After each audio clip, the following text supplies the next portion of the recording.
Okay, my first guest is the activist who raps as Killer Mike of Run the Jewels, How you doing? whose latest album, Run the Jewels 4, was released for free digitally on Wednesday. Mike Render from Atlanta. Killer Mike, how are you, sir? I'm good, my friend. How you been? I'm so appreciative of you doing this. I know you had a busy week. You made an amazing speech there in your hometown Thank you. that everybody saw, and I want to plot, plan, strategize, organize, mobilize. What all those things have in common is it means we're thinking about the future. We're thinking Yes, about tomorrow. And I think yes, when I look at the politics of America, there's a great place for protest and being in the streets, but Republicans are better at voting.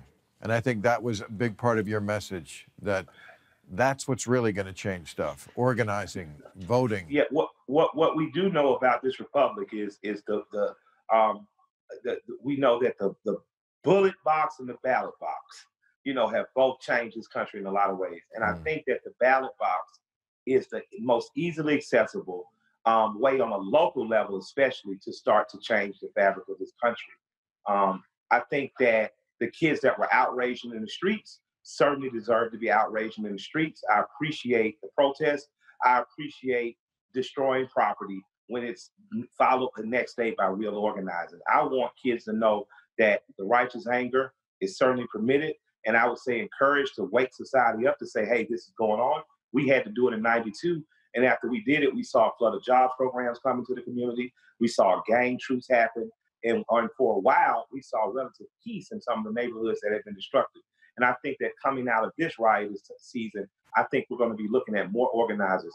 And in terms of voting, the New Georgia Project is going on right now. They're registering people to vote as far south as Vidalia, Georgia, in the onion farms, to right here in some of the toughest neighborhoods in Atlanta. So I want to encourage people on the local, regional, or state level to make sure they're supporting things like the New Georgia Project.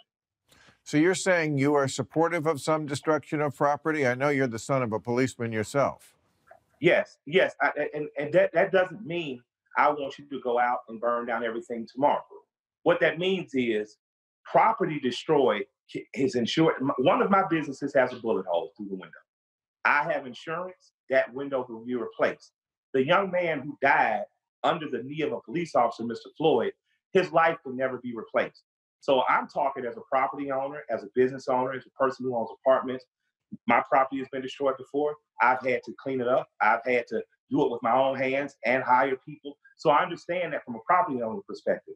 But from a young person's perspective, that's so full of rage, that's been so suppressed, that is being currently oppressed in terms of the duality of policing in this country, I can understand the destruction of property. But after the destruction of property, I need you to become an organizer. I need you to plot, plan, strategize, organize, and mobilize so that we can organize under legislation, under those gold domes, and affect legislation to make sure that the equal rights of everyone is given in this country, and full constitutional rights are enjoyed by all.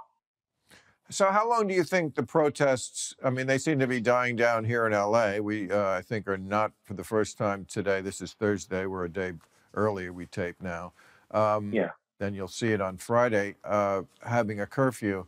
But, people don't have much to do now. There was a lockdown. Yeah. They've been cooped up.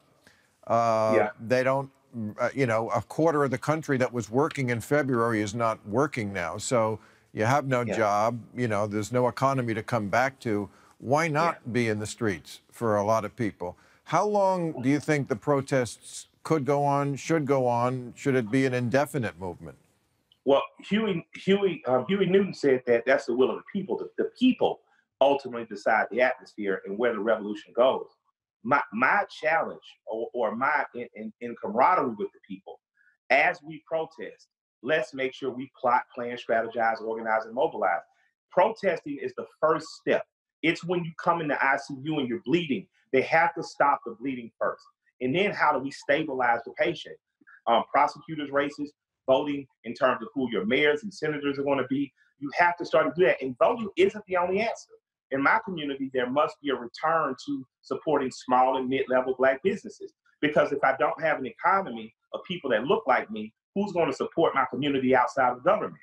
If we're ever going to be free of total government control, then we can't be beholden on government for everything as well. So I believe there's legal goals we should have. There's legislative goals we should have. There's educational goals we should have. So I don't believe protest ever ends as much as it evolves into a way of life that demands justice. Fannie Lou Hamer is famous for saying, until we all are free, nobody's free.